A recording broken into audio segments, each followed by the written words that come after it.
I had to think about that. I had a different answer, obviously. It's all good. Have you had any consultation with your uncle about playing in big games? No, we never really talked football. We haven't talked football in a while.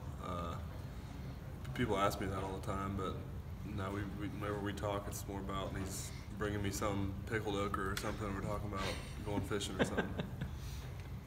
Heading into this game, after all the big games you guys played in last year, does it feel different at this point last year when you've got SEC championship last year, the Rose Bowl, the national championship under your belt this year?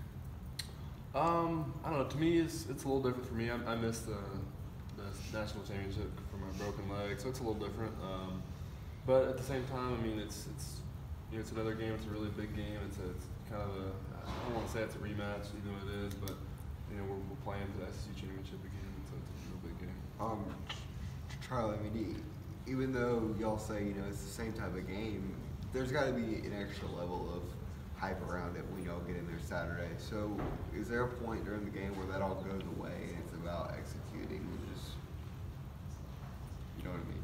Yeah. No, I think it goes right away in the first kickoff. I mean, that's how we practice all week, is just to be sound and execute, during the game, and we practice with crowd noise to get used to it, and with all the hype around it, and really just right when the game starts, it's like, all right, let's lock in and let's go execute our plays we worked all week, and really all year to this point, to execute and win the SEC championship again. You're not a social media guy. We talked about that last time, but I got to think it's kind of hard to escape all the talk. I mean, it seems like every time you turn on TV or turn around, somebody's talking about it.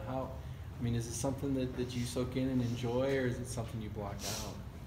I block out. That's a big reason why I don't have social media. But at the same time, when I do hear about it on like TV or whatever, I just kind of block it out and don't really pay attention to all the big hype around it.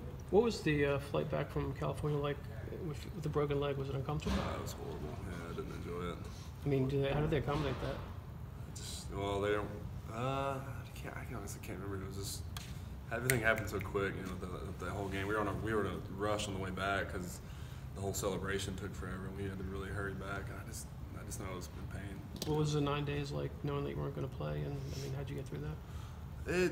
I don't know. I was kind of in shock the whole time. Because that's the first time I ever had an injury like that in my career, and it was just kind of, it sucked. But I mean, it's, I don't know. It didn't really hit me until honestly after the national championship that it was that bad. Did you play I don't know if maybe it's normal, but did you ever play the what if game? Did you look back at it and say, man, I could have done this? No, never let that happen. No, I don't. What ifs are dangerous. What about when you look at it and your perspective, kind of having to sit there and not participate in that game? Was there a helpless feeling at all? Oh yeah, man, I hated seeing everything happen out there, and knowing that I couldn't help. And especially watching us lose at the very last play or whatever. But I mean, the helpless feeling was horrible. It was just like, gosh, man, I can't do anything to help the team out, except for cheering them on the sideline. But it's not the same when you're a competitor and want to be out there. I want to ask you about Jake Fromm. I mean, from looking back to last year's game to where he is now at this year's game, what type of evolution have you seen in him, both in his game and how he's handled the situation? I think he's got a lot more mature, and he came in very mature, but still a lot more mature. Knows everything on the playbook, and I think he handles himself better in situations, and he's just gotten a better quarterback to me overall, to be honest. I know Kirby said it, and other players have said it, that this is not a revenge game, it's not a redemption game, it's just another game. But I mean, for you, that helpless feeling you talked about, and all the things that go into it. I mean, it's just kind of human nature, right? To kind of just really want to be a part of it this time, and have a chance to maybe knock off the #1 team in college football, the team that's been up there for a while, right? Oh yeah, for sure. Like you said, since I couldn't play in it last year, there's definitely a lot more to it for me, because I had to sit there and watch, and but I'm not trying to overthink in my head, you know what I mean? But I'm trying to go into it, it's hard to grasp, hard to talk about, but just it's going to a real big game, and I was trying not to make too much out of it. Did you get to hobnob with Quavo and the celebrities since you weren't playing? Yeah, I was sitting over there, kind of next to him. I know you. obviously you weren't there for the second one, but this being the third game for you all at Mercedes-Benz, all the big bowls, same with Alabama, is it a safe bet that neither of these teams are going to be in awe of the moment? Yeah, I just think both teams and most of the players on both teams have been in some of the big situations and big games already. It'd just be kind of another big game, but nothing too out of the ordinary. Has it been a healthy dynamic to realize that people really don't expect Georgia to win? I mean, you guys have been favored in every single game. You're supposed to win, you're supposed to win, you're supposed to win. This is the game. It's like, well, how many are they going to lose by? 2 touchdown underdog. Is that a healthy motivator? Does it add a chip for some guys? Have you felt an energy from that? Yeah, I'd say it adds a chip for some guys, but like you asked me earlier with all the stuff outside, and I just kind of blocked that out, and I didn't even know we were supposed to lose by 2 touchdowns, so he said that. So When he asked you that question about playing in these big neutral site games, I mean, you guys have had to be on the road a couple times in just kind of ridiculous atmospheres, Auburn, LSU. What would you say is more challenging? Those type of environments at Auburn and LSU, or these type of neutral site games where it just seems like everything's on the line, your season's almost over if you don't win those games? yeah, that's a good question. I'd still say the away games because it's the whole stadium is them, and it's hard to hear. When it's a neutral site, it's kind of 50-50, 60-40, and it's a little easier to hear on that purpose. And but to saying that we're a neutral site and it's a bigger game, I just think again we have a lot of mature players on our team. We're pretty used to different from last year, but for this year we're a lot more used to these big games and neutral sites, so we'll be fine. Were there any players that, reflecting back, and I know there's a lot of leaders on this team, you guys are a player of the team, but when you think back to the bye week, I mean, that was really kind of the turning point. You guys could have gone up or down, and clearly you've gotten better. When you reflect back on that, was there anybody that emerged, any voices that came out that week, or leaders that stepped up that you think kind of helped right the path? To be honest, I would just like to say it was a team effort, and the loss turned out to be good for us, and it kind of reset the whole team's mind. You know what I mean? And we all realized that we had to work harder, and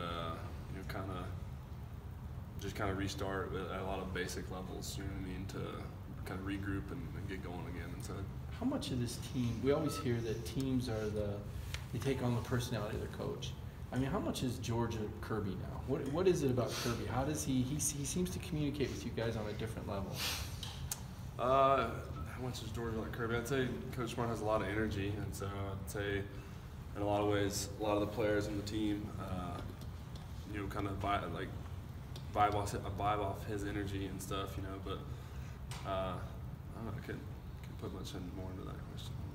You mentioned earlier that what ifs are dangerous. Is that more like a to each his own thing? Are there guys on this team that have been motivated by last year's game? Where one play here or there makes a difference. When I said what ifs are dangerous, I'm just not a big fan of asking what ifs because then it just leaves you. I don't know. I guess never like happy and everything. It's like, man, what if? Not all the times, and I feel like I could talk 2 hours on that. It's a really deep question. Write a paper on it or something, but I just don't like what ifs all the time. We'll be looking for that paper. Do tight ends dream of game-winning catches in overtime like last year when the Bama had?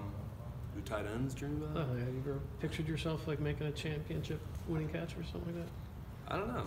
I'd say I've dreamed about it before, yeah, but I don't know. I don't think about it all the time. I just love to win, you know what I mean? And however we can win, that's how I'd like to do it. What makes for a good downfield ball? You always hear coaches preach it. It sounds so cliche, and yet still we see with these long runs that Swift's had or that Holyfield had, we've seen you or Isaac downfield 30 yards.